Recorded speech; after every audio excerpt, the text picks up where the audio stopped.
Supreme कोर्टामध्ये नुकतेच शिवसेना पक्ष आणि चिन्ह कुळाचं हे प्रकरण सुनावणीसाठी आलं. 5 तास युक्तिवाद केला जाणार अशी माहिती होती. मात्र काल सुप्रीम कोर्टात कपिल सिब्बल यांना मिळाले फक्त 4 मिनिट. पण या 4 मिनिटांमध्ये जे घडले ते ऐकल्यानंतर तुम्हालाही असे वाटेल की शिवसेना पक्ष आणि चिन्ह ठाकरेंकडे जाण्याचे चान्सेस जास्त. कपिल सिब्बल यांनी काल जस्टिस सूर्यकांत आणि त्यांच्या खंडपीठासमोर एकाच गोष्टीचा तगादा लावला. शिवसेना पक्ष आणि चिन्ह कुणाचं? मुळात यावर आम्ही युक्तिवाद करणारच नाहीत. हे प्रकरण तुम्ही सुनावणीसाठी घ्यावं असा आमचा आग्रह नाही. खरा आमचा जो युक्तिवाद आहे तो युक्तिवाद आहे की अपात्र केलेले आमदार किंवा न केलेले आमदार आणि विधिमंडळातील बहुमत ग्राह्य धरायचे की पक्षाची घटना. सविस्तर नेमकं काय घडलं हे समजून घेऊयात. तर मंडळी, तारखांवर तारखा मिळाल्यानंतर 2022 पासून 2000 पर्यंत एप्रिल महिन्यामध्ये हे प्रकरण सुनावणीसाठी आलं. स्वतः जस्टिस सूर्यकांत यांनी म्हटलंय की हे प्रकरण खूप लांबलं गेलंय. याचा काय आहे नाही तो न्याय निवाडा करायचा. आता पुढील तारीख मिळालीये एप्रिल.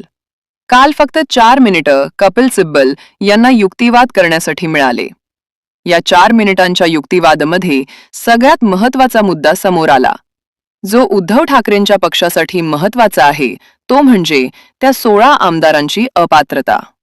ती टाइमलाईन आठवा. 2022 जुलै महिन्याच्या दरम्यान एकनाथ शिंदे यांनी बंड केलं. आता शिवसेना पक्षामध्ये पडलेली ही फूट आहे की पक्षांतर्गत वाद आहे. या 2 मुद्द्यांवर सुप्रीम कोर्टामध्ये सुनावणी सुरू आहे. ठाकरे गटाचं म्हणणं आहे की ही फूट आहे, तर तिकडे शिंदे गटाचं म्हणणं आहे की हा पक्षांतर्गत वाद आहे. जर हा पक्षांतर्गत वाद आहे तर मग राहुल नार्वेकर यांनी ठाकरेंचे हे आमदार अपात्र करेना आणि शिंदे तरीही ते 16 आमदार अपात्र करेनात, हे कसं? जर हा पक्षांतर्गत वाद आहे तर मग राहुल नार्वेकर यांनी या पक्षांतर्गत मॅटरमध्ये लक्ष दिलंच का? हे जसं तसे प्रकरण पुन्हा सुप्रीम कोर्टाकडे. पक्षांतर्गत वाद आहे असं सांगून का पाठवलं नाही? हा प्रश्न असीम सरोदे यांनी काल उपस्थित केला. 16 आमदार जे सर्वात अगोदर गुवाहाटीला एकनाथ शिंदे सोबत गेले, ज्यात स्वतः एकनाथ शिंदे आहेत. या 16 आमदारांची अपात्रता हा सगळ्यात मुख्य मुद्दा आहे. कारण हे 16 आमदार अगोदर फुटले. एक संपूर्ण गट बाहेर पडलेला नव्हता. सुनील प्रभू म्हणून पहिल्यांदाच लागू करण्यात आलेला होता. मग प्रतोद असणारे सुनील प्रभू यांचा आरोप मान्य न करता पक्षविरोधी भूमिका घेतल्यामुळे एकनाथ शिंदे आणि त्यांच्या समवेतच्या आमदारांना अपात्र करा, या मुद्द्यासाठी तगादा सुरुवातीला सुप्रीम कोर्टात लावला. प्रकरण पात्रता अपात्रता संदर्भातील जे आहे ते पुन्हा विधानसभेचे अध्यक्ष राहुल नार्वेकर यांच्याकडे आले. राहुल नार्वेकर यांनी ठाकरेंचे 14 आमदार अपात्र ठरवले नाहीत आणि शिंदेचे ही ते 16 आमदार अपात्र ठरवले नाहीत. याचा अर्थ दोन्ही पक्ष व्हॅलिड आहेत.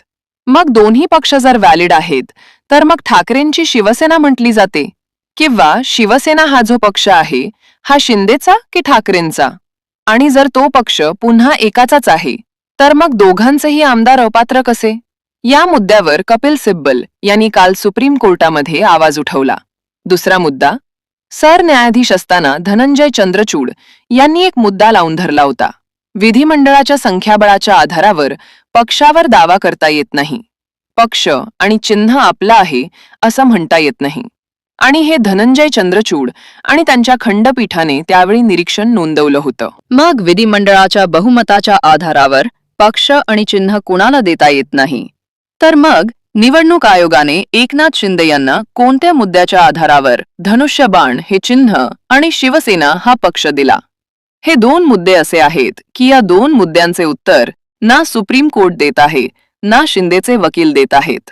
आणि याचमुळे हा मुद्दा किंवा याचं उत्तर टाळण्यासाठी तारखांवर तारखा पडत आहेत. 1 एप्रिलला आता सुप्रीम कोर्टामध्ये सुनावणी होणार आहे. त्यामुळे 1 एप्रिलला जस्टिस सूर्यकांत यांनी म्हटल्याप्रमाणे आता या विषयाचा सोक्षमोक्ष लावावा लागणार आहे. हे प्रकरण प्रमाणापेक्षा जास्तच लांबलं आहे हे सुप्रीम कोर्ट मान्य करतंय. हा महाराष्ट्रही मान्य करतोय की एकनाथ शिंदे आणि ठाकरेंच्या बाबतीत नेमका पक्ष आणि चिन्हाचा न्याय निवाडा कसा होणार. धनंजय चंद्रचूड यांनी आणखी एक महत्त्वपूर्ण टिप्पणी केली होती, तीही 8वा प्रतोद म्हणून सुनील प्रभू यांची नियुक्ती योग्य. भरत गोगावले यांची प्रतोद म्हणून निवड जी आहे ती बेकायदेशीर. हे पहिलं स्टेटमेंट जे होतं ते सुप्रीम कोर्टाचा होतं. दुसरं स्टेटमेंट सुनील प्रभू यांचा वेळ लागू होऊ शकतो. सुनील प्रभू यांचा वेळ लागू होऊ शकतो. तर त्यानुसार एकनाथ शिंदे सहित ते 16 आमदार अपात्र ठरतात. आणि ते 16 आमदारच अपात्र ठरतात तर मग एकनाथ शिंदेंची 2.5 वर्ष झालेली मुख्यमंत्री पदाची निवड, पक्षाच्या चिन्हावर लढवल्या गेलेल्या निवडणुका, पक्ष आणि चिन्हांचा वापर करून पक्षाचं वापरलं गेलेलं बँक कार्ड, शाखा कार्यालय सगळंच बरखास्त होतं. त्यामुळे या तिन्ही घटना जर एकत्र केल्या तर जसं मी म्हटलं त्यावेळचे राज्यपाल भगतसिंह कोश्यारी, विधानसभा अध्यक्ष राहुल नार्वेकर आणि निवडणूक आयोग या सगळ्यांच्या संगनमताने एकनाथ शिंदेचे बंड झालेला आहे. हा आरोप वारंवार ठाकरे गटाकडून केला गेला होता. त्यामुळे सुप्रीम कोर्टाला कोणताही एक निर्णय खारिज करताना किंवा एक निर्णय चुकीचा आहे हे सांगताना राज्यपाल, निवडणूक आयोग आणि विधानसभा अध्यक्ष यांच्यावरही काही ना काही निर्णय घ्यावा लागणार आहे. पण सुप्रीम कोर्टाच्या अधिकार क्षेत्रात त्या गोष्टी येतात का? निवडणूक आयोगाच्या निर्णयामध्ये सुप्रीम कोर्ट हस्तक्षेप करेल का? विधानसभा अध्यक्षांच्या अधिकारांमध्ये सुप्रीम कोर्ट हस्तक्षेप करेल का? आणि जर हस्तक्षेप सुप्रीम कोर्ट करू शकत नसेल तर मग उद्धव ठाकरेंना न्याय कसा मिळेल? त्यामुळे सध्याच्या घडीला सुप्रीम कोर्ट असो किंवा दोन्ही ठाकरे म्हणजे ठाकरे आणि शिंदे दोघांच्याही वकिलांच्या हातामध्ये युक्तिवाद करणे आहे. जसं मी म्हटलं की या निर्णयामध्ये 2 मतं समोर येतात. एक तर शिवसेना ओरिजिनल ज्यांची आहे त्यांना द्या, नाही तर दुसरा शिवसेना हा पक्ष आणि धनुष्यबाण हे चिन्ह दोन्हीही गोठवून टाका. शिंदे आणि ठाकरे दोघांनाही आपापलं भवितव्य आपापल्या परीने आजमावत आहे. हे असं झालंय की भगवान के घर देर है अंधेर नाही. या तत्वावर ठाकरे 2.5 ते 3 वर्षांपासून सुप्रीम कोर्टाकडे आस लावून बघतायत. या 3 वर्षांमध्ये ठाकरेंनी महाराष्ट्राच्या मनात स्वतःविषयी सहानुभूती आणि सुप्रीम कोर्टाकडे बघण्याची आशा ही महाराष्ट्रातील लोकांपर्यंत पोहोचवली. आमच्यावर अन्याय मुख्यमंत्री करू शकतात, सत्ता करू शकते, ताकद करू शकते, अदृश्य शक्ती करू शकते, पण सुप्रीम कोर्ट जे लोकशाहीचे सर्वात मोठं केंद्र आहे त्या सुप्रीम कोर्टात जाऊन आम्हाला न्याय मिळेल अशी माहिती किंवा हा मेसेज महाराष्ट्रातील तळागाळापर्यंत पोहोचवला.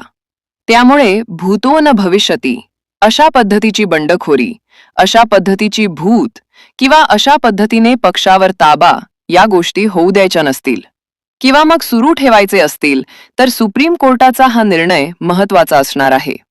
जसं मी म्हटलं की एकनाथ शिंदे यांचे वकील जे आहेत ते सुप्रीम कोर्टात ही खोट नाही या गोष्टीवर दावा करतायत, तर ठाकरेंचे वकील कपिल सिब्बल ही खोट नाही. हा जर पक्षांतर्गत वाद आहे तर मग विधानसभा अध्यक्ष, निवडणूक आयोग, राज्यपाल यांनी यामध्ये पक्षांतर्गत वाद असतानाही हस्तक्षेप का केला? जोपर्यंत या सगळ्याची टाइमलाईन जोडली जाणार नाही तोपर्यंत उत्तर मिळणार नाही. आणि म्हणून मी म्हणते की कपिल सिब्बल यांचे कालच्या सुनावणी 3 ते 4 मिनिटेही पुरेसे. कारण स्वतः सरन्यायाधीश असणाऱ्या धनंजय चंद्रचूड हेच जर सांगतात की विधिमंडळाच्या संख्याबळाच्या आधारावर पक्षावर दावा करता येणार नाही, तर हे धनंजय चंद्रचूड यांचं स्टेटमेंट जर खरं मानायचं असेल तर मग शिंदेंकडे असलेला पक्ष आहेच कसा?